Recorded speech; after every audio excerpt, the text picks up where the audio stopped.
My parents are moving in, so you get out. Excuse me? What on earth is my husband talking about? I'm the one paying 2,600 living expenses, though. But for me, this situation was pretty convenient. The very next day, I reached out to a recycling company. If he's serious about this, I won't hold back. Hey, what the heck happened here? They're my stuff, so I can do whatever I want with them, right? My name is Sky. I recently got married to Gavin. We met at a friend's party, and he was the one who made the first move. Gradually, I find myself drawn to him, and we started going out. Things went smoothly between us, and after about 2 years of being together, he popped the question. The timing was perfect, as I was hoping to get married in my early 30s. I was over the moon when he got down on his knee. I eagerly accepted, and we planned to tie the knot in the near future. Soon after, we went to introduce ourselves to each other's family. He had a stable job, so my parents were reassured. Please take good care of our daughter. Yes, I will make sure she's happy. When he confidently declared, I was delighted. He was funny and caring, so I had no doubt our marriage would be blissful. After that, we visited his parents to make introductions. To be honest, I don't even want to remember it so much. First of all, they gave off a bad vibe from the moment I introduced myself. Hi, I'm Sky. Nice to finally meet you. Oh, you're here, Gavin. It must have been a hassle to come all the way here in this heat. I prepared some cold drinks, so come inside. Oh, you brought a friend with you. I didn't notice. Mom, she's not a friend. She's my fiancé, Sky. Oh, my mistake. How fortunate that Gavin chose you, Sky. My mother-in-law uttered something unexpected. It was incredibly rude to ignore my greeting, especially since it was our first meeting. We were then led into the living room to greet my father-in-law, but he didn't respond to my questions and simply talked with Gavin. They didn't mention our marriage at all and had an insider conversation that only they understood for over an hour. I felt completely left out. And that's how our introduction to my in-laws ended. I didn't even get to have a proper conversation with them. I felt that they acted terribly, so I asked Gavin if he had given them a heads up about our marriage. He apparently did, but if that was the case, they treated me pretty coldly. I felt very unpleasant. Because of that, I was reluctant to go through with the formal meeting between both families. I participated feeling incredibly anxious. I had warned my parents beforehand to be careful when dealing with his parents. My parents handled it well, though. His parents weren't displaying best attitude, but my parents asked many questions and praised them for every answer, so his parents started speaking more openly. The dinner meeting went smoothly in a cheerful atmosphere, and I was relieved. I felt tremendous gratitude toward my parents for that. Afterward, we had a memorable wedding, went on our honeymoon, and moved in together. We received a marriage certificate in a few weeks, and our marriage became official. And so began our newlywed life. I have to admit, being newlyweds was really exciting. Since we didn't live together before getting married, it was also a fresh experience for us. Every day, I was in a happy mood. I'm home. Hey, about time. What's for dinner tonight? It's meatloaf, your favorite. Meatloaf? Awesome. I'll change right away. We were just gleeful like that every day. Even though we both had jobs, Gavin would often cook simple meals, which was a big help to me. I had heard many stories about how all the chores fell onto the wife after marriage, and it became tough. I was glad that it wasn't the case for us. I thought I was lucky to have married him. We had a happy newlywed life. However, about a year into our marriage, his attitude suddenly became cold. At first, I noticed our conversation became distant. Listen, something happened at work today. Mm-hmm. Hey, are you listening? Oh, yeah, sure. Seriously? Oh, right. He didn't really pay attention to what I said, and our conversations dwindled. He didn't talk much while we ate, and it was eerie quiet. It seemed like he was getting fed up with the situation too, and he was started working late more often and coming home much later. He also started going out for drinks frequently, and sometimes came back drunk. I couldn't understand how our relationship had suddenly taken a downfall. I wondered if I had done something to upset him, or if his feelings for me cooled off after just 1 year. Those questions swirled in my mind every day. His late return made it difficult to find the right time to talk. I worried that we would end up parting ways if we continued like that. While I was feeling anxious, he suddenly approached me one day. Hey, do you want to go out for dinner today? What's going on all of a sudden? Well, I realized we've been strained lately. Work's been really hectic, and I've been mentally exhausted. I've been giving you the cold shoulder. I'm really sorry. He apologized. It's all good. To be honest, it's been pretty tough, but if you apologize, I'll forgive you. Thanks, son. I'll be more careful from now on. I was glad that he came to his senses. If we had continued without speaking to each other, we might have ended up divorcing. That day, we went to restaurants and enjoyed delicious food and drinks together.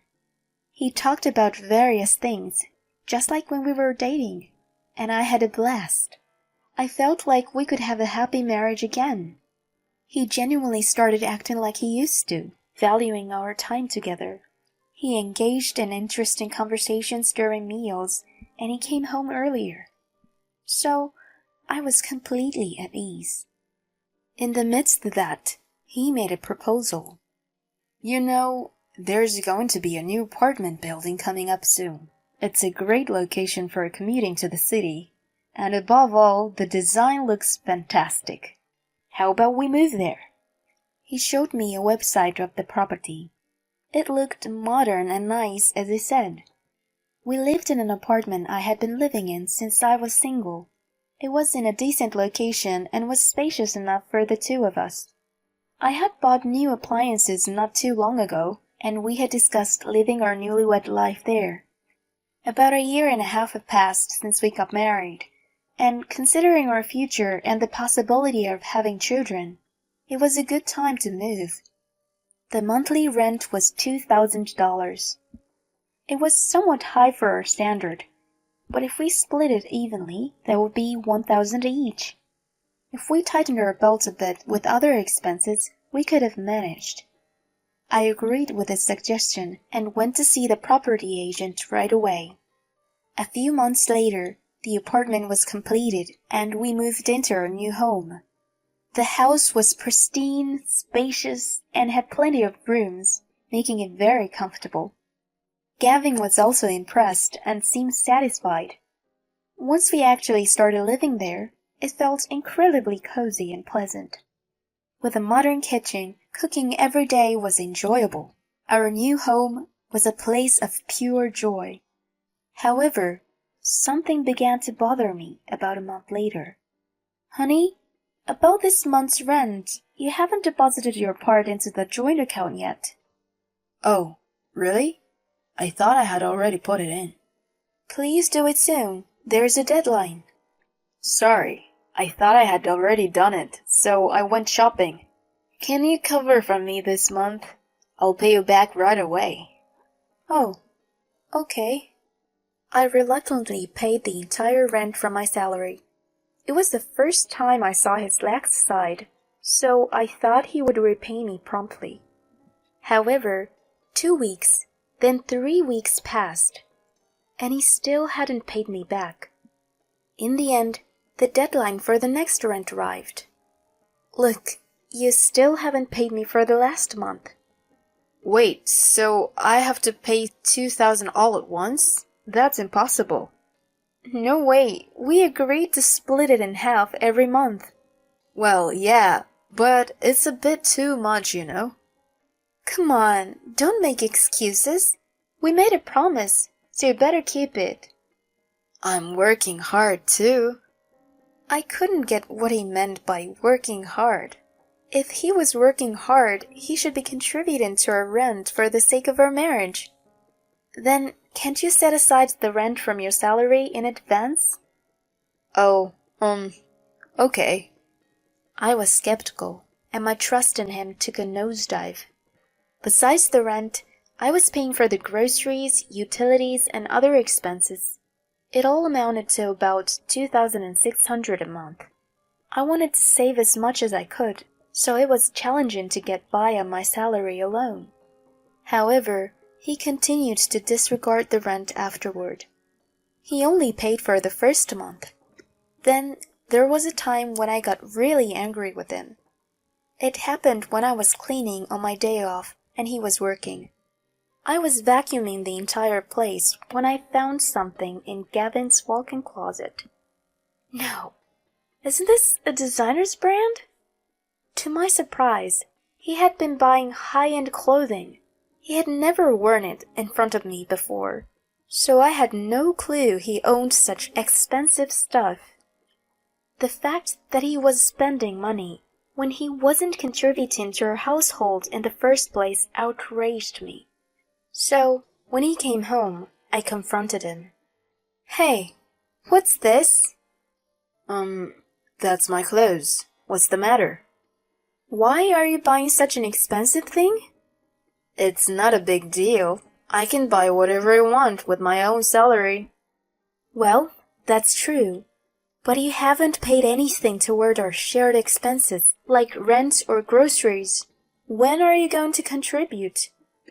Well, I'll do it when I have some extra cash. You don't have the money to spare for a living, but you're buying brand-name clothing? Your priorities need to be fixed. When I said that, he got really defensive. Why are you making such a big deal? These clothes are more important to me. Besides, if we go by your logic, your income is also part of the family finances. So you paying the full rent is the same as us paying it together. He dared to make such selfish statements. They are not the same. You're indulging yourself, and I'm cutting back as much as possible on our living expenses. Show a little consideration. We had a major argument for the first time in a long while. He stormed out of the house, fuming. We both needed some time to cool off and collect our thoughts. After he left, I went through his closet again and found a receipt for a women's branded handbag in one of his drawers. The date was over a month ago. I didn't receive any branded bags, and my birthday was 2 months ago. At that time, he didn't give me any presents. We just went to a slightly expensive restaurant. Moreover, I was the one who paid for it. So he didn't do anything for me. It made sense all of a sudden. He was probably spoiling another woman. That was why he hadn't paid the rent and hadn't contributed to our living expenses. I decided to hire a private investigator. After about 3 days, he came back home as if nothing happened. However, I couldn't just accept him back normally. I didn't greet him, and we remained silent. He seemed to sense my anger through my demeanor and didn't try to talk to me. In my mind, I had already decided that once I got the result of the investigation, our marriage would be over. About 2 weeks later, I received the results. In the end, he was guilty. He was having an affair, and the other woman turned out to be his ex-girlfriend. He had mentioned a girl he was in the longest relationship with before. It seemed she was the one. Their relationship had been going on since last year, which coincided with the time he started growing cold toward me. He had been cheating on me since then. I was filled with anger. He had only been nice to me to pretend we were in a happy marriage, so he could make me pay for all the living expenses and freely spend his salary. He had just been using me to his advantage. I couldn't just let it pass me. In the midst of it all, he demanded something unbelievable. It happened one day when he came home from work. My parents are moving in, so you need to get out of here. Huh? What on earth are you saying, out of the blue? When we had a fight, I went to see them. They suggested that I separate from a wife like you and that they take your place. It sounded good to me, so I'm kicking you out and I'm going to live with my family. I was amused by his crazy declaration.